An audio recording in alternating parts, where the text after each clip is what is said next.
성령 강림 후 첫째 주일이기 때문에 이 성령 강림의 의미를 우리 지난주에도 말씀으로 나누었습니다만 한 번 더 이야기를 해보면, 성령 강림 사건은 하나님과 인간 사이의 거리를 아주 가깝게 만들어 주셨습니다. 하나님께서 성령으로 우리 안에 임하셨기 때문입니다. 또 한 가지는 성령께서 임하심으로 말미암아 그동안 분리되었고 단절되었던 사람들이, 특별히 성도들이 분리되지 아니하고 소통하며 연합하여 하나가 되는 놀라운 사건을 기록한 것이 오순절 마가다락방 성령의 이 강림 사건입니다. 성도들은 하나 돼서 하나님을 찬미했던 그런 사건이 되는 거죠. 여기에는 많은 일들이 있었는데 그 일들 중에서 하나 되게 하고 하나님을 온몸으로 맞이하는 놀라운 하나의 단어를 이야기해 본다고 한다면은 그것은 성령 충만의 말씀, 방언이었습니다. 방언. 우리가 일반적으로 방언하면은 지방의 언어다 이렇게 생각하기가 쉬운데, 오늘 말씀 속에 나와 있는 이 내용은 하나님의 언어입니다. 그 방언을 말하면서 마음이 내려앉았고 성도 간에는 교통하게 되었고 하나님과는 깊은 결속을 이루었던 그야말로 엄청난 신앙적인 계기가 되었던 것이 오순절 마가다락방 성령 강림 사건이었습니다. 최근에 AI라고 하는 인공지능의 이 동시 통역 기능이 굉장히 많이 발전을 했답니다. 이제는 남녀노소를 막론하고 외국에 나가도 핸드폰 하나만 있으면 동시 통역이 가능하기 때문에 언어 소통에 별 문제가 없다고 합니다. 처음에는 인공지능 회사에서 만들었는데 삼성 우리나라 회사가 굉장히 또 진일보한 우리 핸드폰을 마련을 했고, 불과 한 달 전에는 또 사람들의 감정까지도 읽어서 표현하고 말을 하는 훨씬 더 진보된 인공지능이 만들어졌다고 이야기를 합니다. 그래서 이제는 남녀노소를 막론하고 핸드폰 하나만 있으면 어디를 가든지 소통에는 문제가 없다. 이런 아주 고도의 문명화된 그러한 시대에 살고 있는 것입니다. 그런데 우리가 이 언어 소통이라고 하는 이 문명의 이 놀라운 혜택을 알고 있는데, 오늘 성경에 나와 있는 성령으로 인한 소통과는 우리가 분명하게 구분할 필요가 있는 거죠. 성령으로 인한 소통은 단순히 언어 소통 문제가 아닙니다. 단순히 감정 소통의 문제가 아닙니다. 성령으로 인한 소통은 주님과의 깊은 결속이 이루어지는 것이고요. 성도 간의 마음이 하나가 돼서 하나님 백성으로 하나님의 자녀로 거듭나는 것입니다. 그렇기 때문에 AI가 아무리 좋은 혜택을 우리들에게 준다고 할지라도 성령으로 인한 소통은 하나님이 주시는 놀라운 사건임을 기억을 하면서 이 성령 강림 절기 기간 동안에 성령 충만하고 주님의 은혜를 가지고 모든 일에서 열매를 맺는 우리 모든 교우님들이 되기를 주님의 이름으로 축복합니다. 오늘은 이러한 그 성령 충만의 말씀, 방언이라고 하는 이 내용을 가지고 우리가 한번 말씀을 전개해 보려고 합니다. 중요한 것은 단순히 언어 소통이 아니고요, 그 방언이 어떻게 우리들 삶 속으로 드러나는가, 이 부분에 주목할 필요가 있습니다. 단순한 언어 소통이 아니고 생명을 살리는 말씀입니다. 사도행전 2장 1절로 13절 말씀을 보면은 분명히 이 방언은 하나님이 주시는 말씀입니다. 하나님이 주시는 말씀이에요. 기도할 때에 하나님이 응답하셔서 성령으로 임재하셨고, 임재하셨을 때에 그들은 서로 소통하고 대화를 하게 했는데, 각 지방언어로 이야기를 했지만 서로 이해를 했다. 표현상으로 이해하기가 쉽지가 않은 겁니다만은 하나님의 말씀을 받아들이면서 그들이 하나가 되었다고 하는 것은 오순절 성령 사건의 핵심적인 내용입니다. 그렇기 때문에 이 방언이라고 하는 것은 단순히 세상에서 나오는 것이 아니라 오히려 세상을 부끄럽게 만드시는 하나님의 말씀, 다시 말해서 구속, 구원의 메시지라고 하는 것을 우리는 꼭 기억을 해야만 되겠습니다. 오늘 이지은 집사님이 읽었던 첫 번째 말씀 이사야 52장 7절의 말씀도 이사야 선지자가 모든 백성들에게 선포한 하나님의 말씀이거든요. 하나님이 포로된 백성들을 정말 하나로 결집을 시키고 믿음으로 은혜로 이제 돌아올 수 있도록 그들의 마음을 꿰뚫고 있는 말씀을 뭐라고 표현했냐면 오늘 본문에 나와 있습니다. 거룩하신 하나님의 구원의 팔이 우리를 하나 되게 하셨고 우리들을 고향 땅으로 친히 돌아오게 하신다. 그 메시지를 오늘 이사야서는 기록을 하고 있는 것입니다. 두 번째로 읽은 고린도전서 9장 16절의 말씀도 성령 충만하여 복음을 전하고 성령 충만하여 말씀을 전했던 사도 바울. 이 고린도 교회에서 하나의 유명한 설교를 하고 있는데 그 내용이 바로 뭐냐면요. 사람들이 네가 그렇게 훌륭해, 너 잘났어, 막 이렇게 정말 조롱하고 있을 때 본인이 이야기합니다. 내가 자랑할 것은 하나도 없습니다. 여러분들이 자랑이라고 이야기하는 모든 것들은 나는 배설물로 여깁니다. 그러나 내가 여러분들 앞에 자랑할 유일한 것이 하나 있는데 그거는 다름이 아니라 내 안에 있는 하나님의 말씀 복음입니다. 다시 말해서 그 복음에 대한 기쁨을 가지고 여러분들에게 메시지를 전하고 있는 것입니다. 이렇게 이야기하고 있는 것이 바로 바울의 고백입니다. 특별히 오늘 고린도전서 9장에 나와 있는 말씀은 내용적으로 보게 되면은 전후 맥락이 있어요. 우리가 깊이 읽지 않으면은 알기가 쉽지 않은 그러한 내용인데 간결하게 제가 설명을 하겠습니다. 바로 뭐냐면은 사도 바울이 아시아에 복음 전했을 때에도 엄청난 정말 역사가 있었습니다. 아시아를 뛰어넘어서 유럽, 빌립보, 데살로니가, 아덴, 베레아, 그 다음에 고린도, 심지어는 로마에까지 복음을 전하는데 많은 사람들이 정말 은혜를 받고 교회가 세워지는 역사가 있었어요. 자, 그런데 이 고린도 지역에서 오랫동안 머물면서 목회를 하고 편지를 쓰는데 고린도 교회에서 문제가 발생합니다. 어떤 문제가 발생을 하느냐? 사도 바울이 무엇 때문에 이렇게 복음 전도에 열심을 내고 헌금을 하라고 이야기를 했는가? 뭐 이런 거에 대해서 사람들이 막 이런 소리 저런 소리를 하는 거예요. 그가 이렇게 열심히 복음 전도를 하는 이유는 복음 전도하면서 헌금이 많이 모여지기 때문에 그 헌금에 대해서 욕심을 부리고 있는 것이 아니겠는가 하면서 사도 바울의 복음에 대한 진정성을 의심하고 이 바울을 조롱했다고 하는 것입니다. 우리가 고린도 교회에 관해서는 여러 번 이야기를 나누었습니다. 고린도전서 1장에 보면 그 내용이 있는데 이 고린도의 수도였던 아가야라는 이 제국 내에 동서남북에서 많은 크리스찬들이 몰려들었어요. 그렇기 때문에 여기에는 바울파, 아볼로파, 그 다음에 베드로파, 세례 요한파, 나는 어느 파도 아니다, 나는 예수님 파, 뭐 이렇게 해서 다들 믿음이 있는 것처럼 보였지만 자기 이익과 자기 입장에서만 이야기하다 보니까 하나 되지를 못했습니다.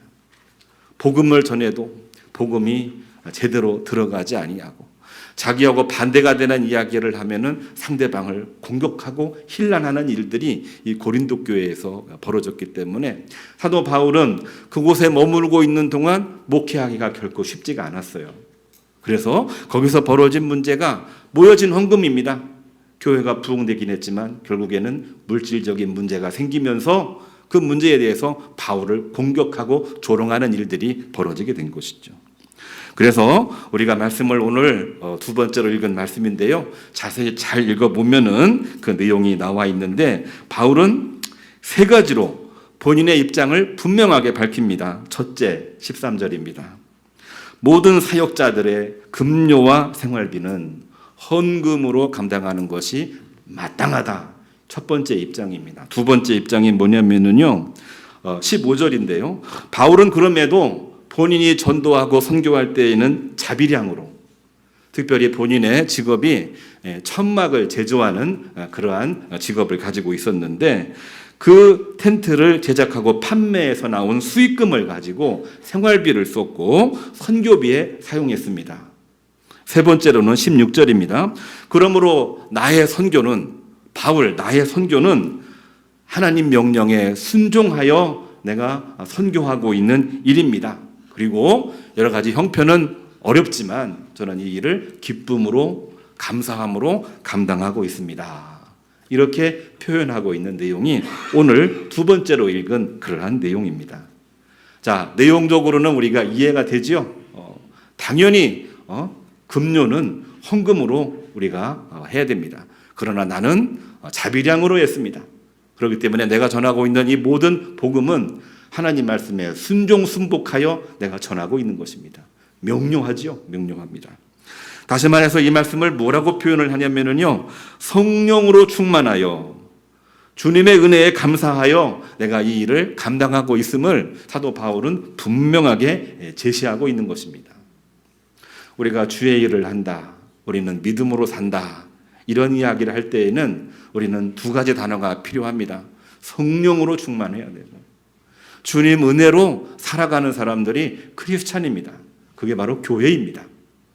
자, 그렇기 때문에 이와 같은 내용과 연계를 해서 우리가 첫 번째로 읽은 이사야 52장 7절의 말씀도 다시 한번 살펴볼 필요가 있지요. 어떤 의미가 들어있냐면요, 여기서도 복음을 전하는 자의 발이 어찌 그리 아름다운가. 바벨론의 포로로 끌려간 사람들, 이사야 52장이기 때문에 제2 이사야입니다. 포로된 백성들에게 복음을 전했던 이사야의 설교입니다. 하나님의 말씀이죠. 복음을 전할 때 많은 사람들이 그 말을 믿지 않았습니다.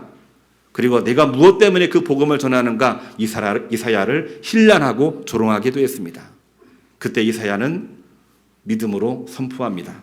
복음을 전하는 자의 발이 어찌 그리 아름다운가 하면서 기쁨과 감동을 가지고 하나님 말씀을 증거하면서 포로된 이스라엘 백성들을 다시 고향 땅 예루살렘으로 인도하는데 결정적인 역할을 했던 설교가 바로 이사야의 설교거든요. 오늘날 우리는 믿음 생활, 신앙 생활한다고 할 때에 성령 충만, 주님의 은혜로 말하고 행동할 때에 역사가 이루어지는 것을 우리는 분명하게 확인해 볼 필요가 있는 것입니다. 이사야는 그렇게 생각을 했습니다. 이러한 말씀은 백성들을 향한 하나님의 지극하신 사랑이고, 하나님이 친히 포로된 백성을 예루살렘 고향 땅으로 돌아오게 하시는 구원이다. 그러므로 여러분 8절입니다. 일제히 소리내어 하나님을 찬양합시다. 이러한 메시지를 전했던 게 바로 이사야 선지자입니다. 기쁨과 감사함으로 말하고 행동하는 내용들이죠. 누가복음 10장 1절, 오늘 핵심 본문입니다. 예수님은 어떠한 메시지를 전했을까요? 우리가 많이 들었던 메시지인데, 예수님이 복음을 전할 때에 양극화된 현실이 있었습니다. 유대인들의 예수님을 따르면 좋겠는데 예수님을 배척했잖아요. 그렇기 때문에 유대인들에게 복음을 전할 때에 참 어려움이 많았습니다. 이방인들에게 복음을 전할 때에도 이방인들이 복음을 듣고 따라오긴 했지만은 그래도 헬레니즘 문화 속에서 예수님을 받아들이는 거 결코 쉽지가 않았습니다. 우리도 오늘날 그런 고민 많이 하지 않습니까? 우리나라 한국의 문제가 어떤 문제가 있느냐? 여러 문제가 있지만 그 중에 하나가 바로 뭐냐면은 국민들이 양쪽으로, 아니 두 개인지 세 개인지 모르겠습니다. 양극화돼서 감정적으로만 너무너무 고양이 돼가지고 아무것도 못하고 있는 거예요. 가슴이 다 병들어가고 있어요. 경제도 망하고 있어요. 정치가 이 문제를 좀 해결해 주면 좋겠는데 정치도 지금 힘이 없어요. 그러다 보니까 이거 해도 안 된다, 해봤자 무슨 소용이 있나, 그런 마음들이 우리 마음을 지금 너무나 힘들게 하고 있거든요. 예수님이 복음을 증거할 때에도 유대인들과 이방 사이에 아주 극심한 양극화로 인해서 복음 전하는 일이 너무나도 어려웠던 그러한 때입니다. 그때에 예수님께서 뭐라고 말했습니까? 추수할 것은 많되 일꾼이 적구나. 그러므로 추수를 하는 주인에게 청하여 추수할 일꾼을 보내주소서. 그렇게 기도하라. 그리고 기도하면서 나아가 복음을 전하라. 축복하면서 70명의 제자를 파송하는 이야기가 오늘 세 번째로 나와 있는 말씀입니다. 사실 우리가 예수님의 제자 하면은 12명의 제자를 이야기를 하고 있습니다만 성경에서 12명의 제자가 아니라 70명의 제자를 이야기하고 있는 성경은 누가복음 여기밖에 없습니다. 아주 누가복음의 특별한 이 성경 기록인데요. 이것은 다름이 아닙니다. 마태, 마가에는 기록이 안 돼 있는데 누가라고 하는 의사가 누가복음에서 이 내용을 기록을 했을 때에는 어떤 의미를 가지고 예수님의 말씀을 기록을 했을까요? 복음 전하기 너무나 어려운 상황입니다. 말로 해도 듣지를 않습니다. 그리고 오히려 공박하고 신란하고 핍박하고 박해하는 일들이 막 벌어지고 있는 그러한 때입니다. 예수님이 말씀하셨어요. 추수할 일들은 너무나도 많이 있는데 일꾼이 없구나. 오늘 어린이 학생들을 대상으로 이 말씀을 읽어주면서 너희들은 이 말씀을 듣고 나서 기쁨의 말씀으로 들렸니 아니면 슬픔의 말씀으로 들렸니 물어봤어요. 우리 성도님들은 추수할 일들은 많은데 일꾼이 적다. 이 말씀을 기쁨으로 받습니까? 아니면 슬픔으로 받습니까? 어떤 느낌인가요? 기쁨이라고 말하기가 참 어렵죠. 그렇죠? 할 일은 많은데 되지는 않고 사람이 없는 거예요. 너무나 힘든 건데요. 그런데요, 제가 오늘 설교하면서 어린이들, 학생들 답변을 들었는데 2명이 답변을 했는데요. 이걸 어떻게 답변한 줄 아십니까? 기쁨으로 이 말씀을 받더라고요. 왜 그러니 물어봤어요. 이유를 아는 게 중요하니까. 저 뒤에 이지은 집사님 뒤에 증인이에요. 다 봤어요. 오늘 다 봤어요. 왜 기쁨으로 이 말씀을 받느냐고 물어봤더니 이렇게 이야기를 합니다. 할 일이 있으니까요. 박수 한번 주시는데 할 일이 있으니까요. 그래서 그거 말고 또 뭐 없을까 물어봤더니 답변하기가 글쎄요 잘 생각해봐. 상상력이 발휘가 돼야 돼. 성경 말씀은 이 문학적으로 상상력이 있어야 은혜를 많이 받는 거야. 잘 모르겠는데요. 그래서 목사님이 한 가지 더 얘기해 줄게. 할 일이 있다는 것은 정말 행복한 거야. 근데 이 말씀으로만 결코 끝나지 아니하고 이 말씀 속에는 일꾼은 적지만 열매가 많아지기 때문에 그 일꾼이 가져가야 될 복이 더 많은 거란다. 제가 이렇게 설명을 하면서 우리 어린이들, 학생들 정말 지금 하고 있는 현재 상황 가운데에서 어려운 일, 복잡한 일, 하기 싫은 일, 그러한 일이 있다고 결코 남 탓하지 말고 핑계대지 말고 추수하는 주인에게 추수한 일꾼을 보내주소서 이렇게 기도하며 예수님이 말씀하신 것처럼 하나님, 주님, 저와 함께 해 주시옵소서, 지혜를 주시고 하나님 말씀으로 승리하게 해 주시옵소서 이렇게 기도하면서 여러분들의 목표를 향해 믿음으로 나가십시오. 이 말씀이 오늘 이 말씀이야 하면서 설교를 마무리하기도 했습니다. 의사 누가는 이 내용을 마태와 마가에는 기록이 안 되어 있는데 이 누가복음에서는 이 내용을 기록을 하고 있는 겁니다. 상황이 양극화되어 있어요. 유대인 그룹으로, 이방인 그룹으로. 유대인들은 할례를 받아야 구원을 받는다. 이방인들은 할례 없이도 믿음으로만 구원받는다. 이거 가지고 하루 종일, 아니 1년 내내 논쟁만 하고 하나가 되지를 못합니다. 그러다 보니까 그들을 향하여 뭐라고 얘기를 하느냐? 이 척박하고 어려운 현실 가운데에서 우리가 해야 되는 일, 기쁨을 전하는 것이고 하나님의 평안을 정하는 것이고 그 일을 결코 남 탓하지 말고 믿음으로 담대히 나가서 복음을 전해라. 이렇게 축복하시면서 70인을 파송하는 이야기가 누가복음에 기록되어 있는 것입니다. 그렇습니다. 우리 모든 성도들 크리스찬들은 성령의 능력을 힘입어서 오늘을 사는 하나님의 백성이요 주님의 제자인 줄로 믿으시기를 주님의 이름으로 축복합니다. 은혜가 없이는 살 수 없는 존재임을 우리는 꼭 기억을 해야만 되겠습니다. 우리가 신앙생활할 때에 신앙을 가끔씩은 의무로 생각할 때가 종종 있습니다. 의무를 우리는 믿음이라고 절대로 말하지 않습니다. 의무로 신앙생활하는 사람은 금방 지쳐버릴 수밖에 없는 한계를 가지기 때문에 그렇습니다.